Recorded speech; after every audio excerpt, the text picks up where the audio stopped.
Ini slide saya kelihatan ya? Sudah, Pak. Oke, yang pertama nanti saya akan menjelaskan bakteri-bakteri yang ada di sampel klinis ya. Jadi nanti Anda dengarkan, tapi tidak semua karena sampel klinis itu kan banyak banget, tapi yang umum-umum saja. Oke, nanti saya akan menjelaskan bakterinya apa saja dan sebagainya. Kemudian nanti sampai ke identifikasinya bagaimana. Oke, urin. Urin ini sampel urin. Jadi sampel urin, pipis itu. Dia adalah sampel monomikrobial, artinya dari sampel itu bakterinya aslinya cuma sedikit. Tapi nanti kalau ditanam jumlahnya agak banyak karena cara pengambilannya yang agak berbeda. Nanti saya jelaskan. Ya. Ini jadi sebelum Anda kultur bakteri, itu Anda sudah tahu dulu bakterinya itu kebanyakan apa di sampel itu. Ini urin. Ini pada laki-laki atau pada perempuan ya? Perempuan, Pak. Perempuan. Ada? Perempuan. Oke, pada perempuan ya. Anda lihat di sini. Dari semua bakteri yang paling banyak menginfeksi atau paling banyak menyebabkan ISK itu bakterinya namanya apa? Escherichia coli.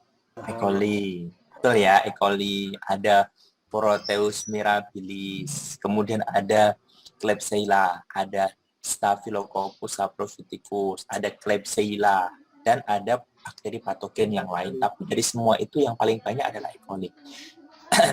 Nah, ini untuk orang-orang analis yang baru. Tapi kalau dia sudah lama kerja di lab, dia akan tahu karena kebiasaannya setiap hari pas.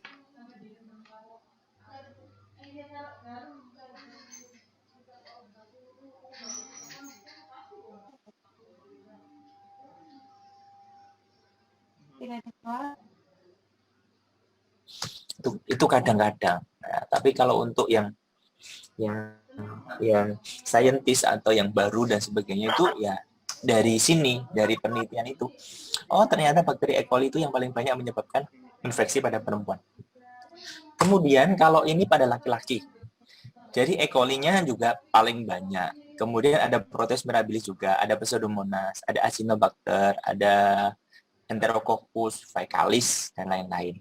Tapi kalau Anda lihat jumlah E. coli-nya di laki-laki sama di perempuan, kalau di perempuan adalah 77%, kalau di laki-laki adalah 46%. Banyak mana? Perempuan. Banyak perempuan ya. Jadi kalau perempuan E. coli-nya itu paling banyak memang di perempuan untuk penyebab penyakit ISK. Lah, kenapa kok seperti itu? Kenapa E. coli kok paling banyak di perempuan? Kira-kira kenapa? Karena perempuan punya saluran kencing dekat dengan anusnya. Iya, iya. Mbaknya tahu lah perempuan. Mas Darul Arham nggak tahu kayaknya. Kalau pada laki-laki kan jaraknya dia jauh. Di menyebabkan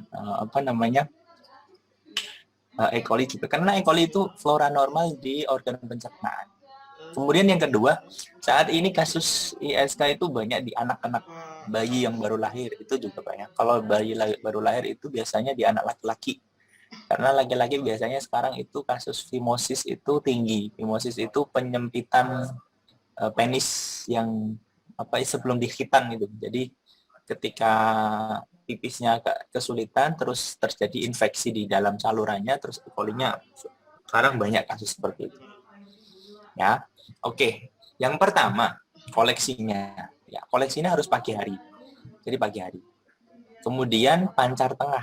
Pancar tengah ya. Pancar tengah itu artinya, jadi kalau mau ngambil sampel, itu dijelaskan dulu sama pasiennya. Karena kan harus seperti ini. Kecuali kalau misalkan darah, kayak gitu kan. Kalau sputum, itu ya harus dijelaskan. Karena pasiennya bisa ngambil sendiri. Pasiennya bisa ngambil sendiri, tapi harus dijelaskan. Pancar tengah itu di mana ya ketika Anda pipis itu dibersihkan dulu, kemudian dikeluarkan urinnya, kemudian di tengah-tengah ditahan, setelah ditahan nanti dikeluarkan lagi, ditahan lagi, baru ditutup. Itu kalau pada laki-laki ya, kalau pada perempuan biasanya sulit mengendalikan urin. Perempuan itu kalau pipis nggak terkendali, kamar mandi langsung wush, gitu. Nggak terkendali. Kalau laki-laki itu terkendali. Buat angka 8 aja dia bisa pipis. Angka 8, angka 6 gitu. Bisa lagi-lagi. Ya, jadi pancar tengah. Kemudian cara pengambilan seperti itu yang menyebabkan urin itu kemungkinan kontaminasinya banyak. Ya, sehingga nanti metode menentukan infeksinya itu bukan ada dan tidak ada bakteri, tetapi jumlah bakteri. Saya ulangi. Kalau darah ya diambil darah, LCS diambil LCS, kemudian dikultur, selama proses pengambilannya jika benar, tepat, ketika tumbuh bakteri, maka bakteri itu disebut bakteri patogen. Tapi kalau tumbuhnya banyak, lebih dari 1, lebih dari 2, dan sebagainya, itu kontaminasi. Kenapa? Karena di darah nggak mungkin bakterinya sebanyak itu. Jenisnya loh ya, saya bilang jenis. Kalau di urin, cara pengambilannya kan seperti itu, tidak steril, artinya tidak terlalu steril, tidak harus di ruangan kayak gini dan sebagainya, sehingga menyebabkan penentuan infeksinya urin itu tidak berdasarkan ada dan tidak ada bakteri, tapi nanti jumlah bakteri, nanti dihitung. Ya, saya ulang. Oke, seperti ini. Jadi nanti urin itu ditanam di media. Ini hanya kultur sebentar saya ulang ke sini. Ya, ini dulu. Jadi nanti dikultur, setelah dikultur nanti dihitung, ya, dihitung nanti ketika jumlahnya di atas 10⁴, maka dia akan infeksi. Tapi kalau misalkan di bawah itu, dia kontaminasi. Dipakai ose yang bulat yang sudah ada, bukan yang di lab ya, bukan yang di ose bulat yang besi itu bukan, tapi ose bulat yang disposable, yang sekali pakai, yang sudah ada volumenya. Artinya ketika Anda ngambil itu, kemudian digores, berarti nanti Anda sudah tahu jumlahnya berapa. Nah, maka ketika jumlahnya itu di atas 10⁴, maka dia dikatakan infeksi. Infeksinya di situ, ya. Kemudian medianya seperti ini. Medianya seperti ini. Anda lihat di sini, kalau kultur kan kita pakai stick kuadran 1, kuadran 2, kuadran 3, kuadran 4. Kalau yang saya tampilkan di sini itu pakai circular streaking, pakai robot. Jadi kalau di luar negeri itu sudah pakai robot semua. Kulturnya dia muter kayak gini, kayak obat nyamuk ini. Kayak apa itu? Obat nyamuk bakar itu loh. Nah, itu pakai alat. Tapi sebenarnya metodenya sama. Oke. Tadi kan Anda sudah tahu bakterinya kira-kira yang menyebabkan infeksi itu apa saja, maka dari situ Anda bisa menentukan media apa yang dipakai. Ini media yang dipakai adalah MC dan BAP. Oke ya, di sini ada E. coli, ada Proteus, ada Enterobacteriaceae, kemudian ada non-ferment. Ya, ini Meconium agar, warna koloninya merah, kemudian itu kalau laktosa fermenter, kalau non laktosa fermenter warnanya transparan. Ini gambarnya salah ya. Kemudian untuk yang gram positif adalah pakai BAP. Paham ya? Jadi gini, di rumah sakit itu selalu dipakai media 2, yang sering 2. Yang satu BAP, yang satu MC. MC itu untuk mengidentifikasi bakteri gram negatif, kalau yang BAP untuk mengidentifikasi bakteri gram positif. Pertanyaannya, apakah E. coli tidak tumbuh di BAP? Tumbuh, tapi nanti yang dicari adalah yang gram negatif, gram positif. Maka di BAP itu perlu dilakukan pengecatan, kalau di MC nggak usah. Di BAP dicat dulu, nanti kalau dia sudah tahu dia gram positif, baru dilanjutkan identifikasi yang lain.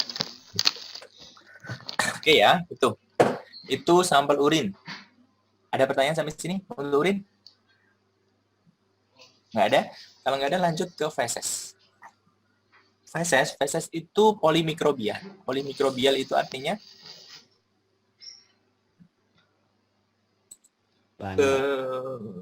polimikrobial itu artinya ketambahan flora normal. Artinya di situ sudah ada bakterinya. Ya. Oke, yang kerja selamat kerja, yang masih di rumah ini ya didengarkan, yang kerja nanti menyesuaikan. Misalkan kalau ada teman yang ngasih video dan sebagainya ya, karena dipelajari. Kalau di 4 biasanya sambil kerja. Oke, kemudian ini ada flora normal, ketambahan bakteri penyebab diare misalkan. Oke, kemudian yang perlu diingat di media sama di urin sama di apa? Feses. Di feses itu tidak menggunakan media BAP. Ya, ingat nggak menggunakan media BAP. Kenapa? Karena jelas yang paling banyak adalah bakteri gram negatif. Jadi nggak ada gram. Kalau Anda tanam di media BAP itu nggak akan terpisah karena dia bakterinya kan banyak banget, polimikrobial. Jadi medianya harus selektif. Sebentar, ini jadi nggak bisa gerak, error sebentar. Oke, ini ya. Ini bakterinya yang umum menyebabkan infeksi. Yang pertama adalah ada Campylobacter, ada Shigella, ada Salmonella. Maka biasanya media yang dipakai adalah Salmonella Shigella agar. Ya, Salmonella Shigella agar. Tetapi kan kalau di rumah sakit nggak mungkin menyediakan media-media selektif yang banyak, yang khusus itu. Nanti ribet. Pasiennya juga bayarnya nanti. Maka di rumah sakit biasanya langsung BAP, MC. Karena nanti untuk identifikasinya dia pakai alat. Namanya Vitex. Ya, kalau di rumah sakit. Kalau di dunia pendidikan ya masih pakai Indolamer VP itu. Cuman kalau di sini sudah pakai namanya API. API itu semi otomatis, semi sih. Masih otomatis. Ya, ini kayak biasanya 24 jam, masukkan kulkas kayak gitu ya. Warnanya dicek, cairnya ada buih enggak, ada darah enggak dan sebagainya. Oke. Ini lihat di sini ada Salmonella Shigella Yersinia, Campylobacter. Ini gram negatif, jadi tidak menggunakan gram positif karena darah feses itu nggak mungkin ada bakteri gram positif. Maka menggunakan media yang dipakai yang paling tepat sebenarnya adalah Salmonella Shigella agar. Salmonella Shigella agar itu mirip dengan MC, cuman dia bisa mengidentifikasi bakteri yang bisa mereduksi H2S. Jadi nanti koloninya warnanya hitam. Kalau warnanya hitam adalah Salmonella, kalau warnanya transparan adalah Shigella. Biasanya sampai situ. Oke ya, kemudian untuk yang MC juga sama. Dia bisa mengidentifikasi semua, maka pilihannya 2. Lah rumah sakit kan nggak mau ribet yang dipakai yang MC. Maaf Pak, jangan terlalu cepat Pak. Oh iya, maaf. Saya ulangi ya. Di media BAP, di sampel feses. Feses itu kan flora normalnya banyak sekali. Ya, sehingga flora normalnya banyak sekali dan kayak E. coli, kayak Proteus, itu bakteri-bakteri yang motilnya tinggi. Artinya dia bergeraknya tinggi. Nanti kalau ditanam di media BAP itu tidak akan terpisah. Karena media BAP itu media selektif, media universal, media diperkaya. Jadi ada haranya yang lebih, sehingga ketika ditumbuh di situ nanti jangan-jangan bakteri patogennya kalah sama flora normalnya, jangan-jangan nggak bisa dipisahkan, dan lagian tidak ada bakteri gram positif, sehingga yang dipakai hanya MC ya, MC, Mecon-K. MC sudah saya jelas, di D3 kan sudah pernah. Dia mengandung garam empedu dan kristal violet yang mampu menghambat pertumbuhan bakteri gram positif, jadi selektif. Kemudian dia merupakan media diferensial yang mampu membedakan bakteri berdasarkan kemampuan memfermentasi laktosa. Jadi kalau warnanya pink, dia laktosa fermented. Kalau warnanya transparan, dia non laktosa fermented. Kemarin sudah jelaskan sampai Evi kan? Yang arah jam itu. Nah, sudah ya Bu, sakit lanjut. Bisa lanjut ke slide selanjutnya ya? Sakit Pak. Oke. Nanti kalau terlalu cepat jenengan bilang lagi. Kemudian luka atau luka. Ini bukan sakit hati loh ya, bukan luka hati loh. Ini luka-luka beneran loh. Yang patah hati nggak bisa. Luka beneran. Ya sama, luka itu polimikrobial ya. Ingat ya, polimikrobial. Ini juga harus Anda tahu sebentar. Luka itu polimikrobial. Kemudian kalau swab luka itu jangan permukaannya aja, tapi sampai dasar. Namanya swab dasar luka. Itu yang pertama. Kemudian ada luka lagi yang berbentuk nanah pes. Ditusuk dulu baru pesnya dikeluarin cerut gitu. Pernah ya? Pernah tahu ya?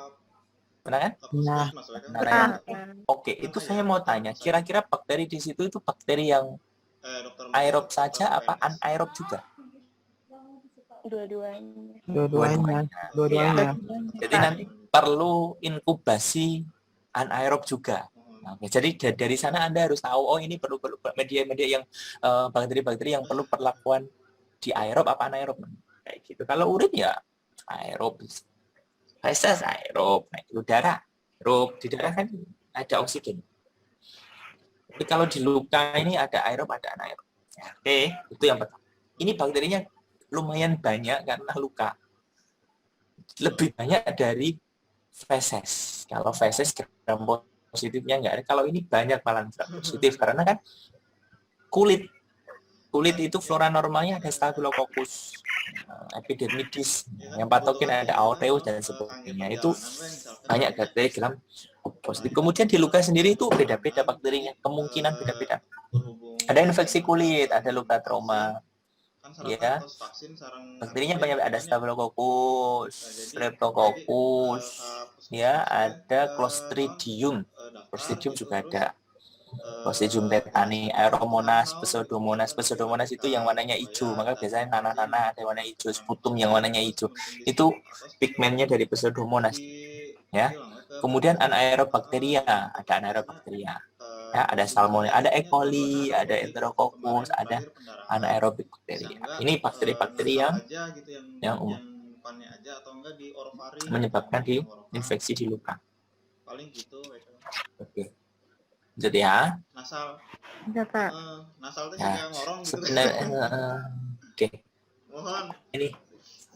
Jadi ada bakteri gram positif, ada bakteri gram negatif sama. Bakteri gram positif kasih BAP, bakteri gram negatif kasih meconitin. Kemudian untuk anaerob berarti kan anaerob itu pakai medianya sebenarnya skedula adat.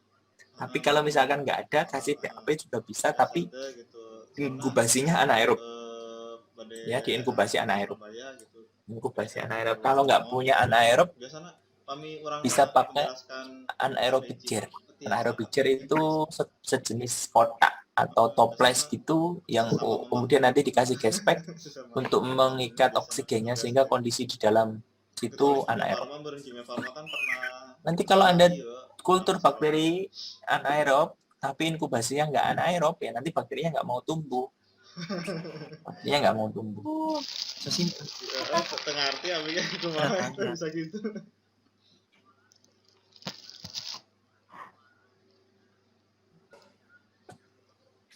Oke, lanjut. Kemudian ini itu angkatan jam seberapa ke Surabaya teh? Pernafasan. Ya. Dia juga bakterinya polimikrobial, ya. Kasusnya biasanya pneumonia. Pneumonia ini bakterinya banyak sekali. Ada Streptococcus pneumonia, Klebsiella pneumonia, ya, Haemophilus influenza ini D4 masuk. Staphylococcus aureus, Neisseria meningitidis, ya, Neisseria spp, ada Pseudomonas, ada Burkholderia juga ada. Jadi bakteri-bakteri yang ditemukan di sampel sputum itu juga macam-macam. Kemudian ada lagi TB, ya, tuberkulosis. TB untuk tuberkulosis. Ya, TB ini nanti kulturnya tidak pakai media yang biasa, dia pakai medianya namanya pakai media LJ, Fluorescent Jensen, Udo atau Ogawa, sama yang bahan dasarnya pakai telur bebek. Tapi kalau yang lain ya tidak ditanam di situ, tetapi tanam di ini medianya. Sebentar, saya jelaskan. Ini media yang umum ya, nanti saya jelaskan TB di belakang. Ini medianya sebenarnya ya tetap aja di rumah sakit pakainya 2 BAP dan MC. Kemudian di sini ada Haemophilus Neisseria. Ini paling tepat sih sebenarnya menggunakan agar coklat. Ya, agar coklat itu bukan agar terus ditambah coklat yang kamu makan itu enggak. Pakai media darah, cuma medianya dalam bentuk panas terus dimasukkan dari lisis. Kemudian ada MC. Kemudian kalau di seputum untuk yang TB itu ada 3. Yang pertama bisa dilakukan identifikasi mikroskopis pakai pengecatan ZN, ZNA, ZNB, ZNC itu juga tidak sembarangan cara ngulirnya, ratanya, transparannya, ketebalannya itu harus terstandar. Jadi sebenarnya analis nggak bisa kalau cuma buat kayak gitu, harus melakukan pelatihan tersendiri, pelatihan khusus yang tersertifikasi. Pelatihannya itu biasanya 5 hari, satu buat berapa slide gitu sampai benar-benar bagus. Karena batik buat semir di preparatnya itu tidak sembarangan, jadi harus rataannya benar-benar rata, kemudian dicat, catnya cat ZNA, digenangi penuh, dipanaskan sampai uapnya keluar, ditunggu waktunya, kemudian didekolorisasi sampai berkali-kali sampai warnanya jernih, kemudian ditambahi ZNC. Nanti dilihat preparatnya, dihitung jumlah bakterinya berapa, positif 1, 2, 3, sekian, apa negatif gitu ya. Itu kalau pakai yang manual, biasanya masih dikerjakan di puskesmas, rumah sakit klinis. Tapi kalau di rumah sakit yang sudah punya alat Gene Expert, ya tinggal masukkan, nanti tinggal keluar hasilnya, tinggal seputu ditambahi reagen, terus dimasukkan ke alat, keluar hasil. Sebenarnya itu kayak metodenya PCR, sama. Tapi kekurangannya di Gene Expert itu dia hanya low, high, sama medium.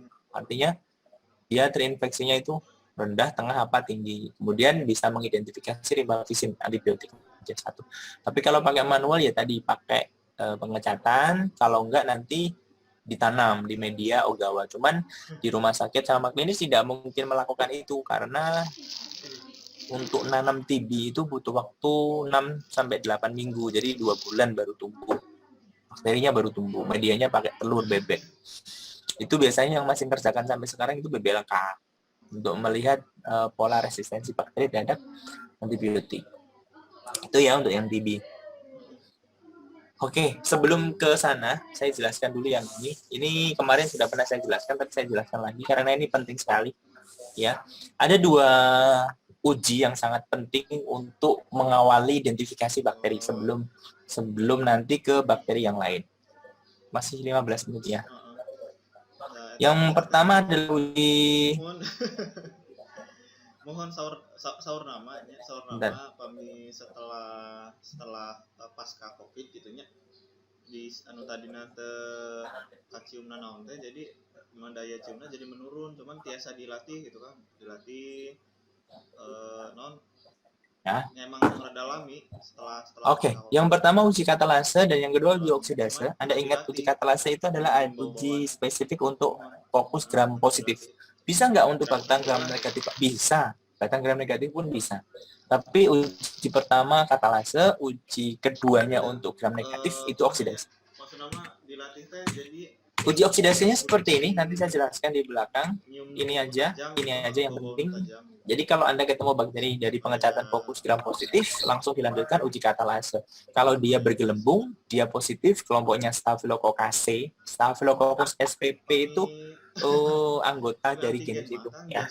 Staphylococcus spp. Staphylococcus ini Streptococcus untuk yang katalase negatif. Ingat ya, 2 ini penting sekali.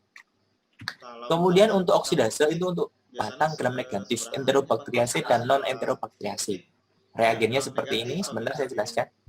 Ini batang gram negatif. Oke, oksidase positif non-Enterobacteriaceae, oksidase negatif Enterobacteriaceae. Oke, sampai sini ya. Oke. Kemudian yang ketiga, ini lengkapnya. Jadi kalau Anda nggak tahu bakterinya, kemudian dicek dia fokus gram positif, uji katalase positif Staphylococcus, katalase negatif Streptococcus, batang gram negatif oksidase positif non-Enterobacteriaceae, untuk oksidase negatif Enterobacteriaceae. Ini langkah penting sekali untuk di rumah sakit ini masih dikerjakan. Ini lengkapnya yang kemarin, kemudian kita ini lanjutkan minggu depan saja. Karena ini nanti saya tambahin untuk yang ujian ini identifikasi bakteri. Yang kita lakukan nanti di 4 pakai ini di sini. Jadi nanti kita online, setelah online nanti keluar nama bakterinya, namanya siapa, ini lebih modern dari praktikum D3 yang kemarin yang pakai tabung reaksi itu, kolonang pecah. Oke, ada pertanyaan sampai sini Mas, Mbak? Sebelum saya lanjutkan minggu depan, kalau saya selesaikan sekarang nanti materinya selesai.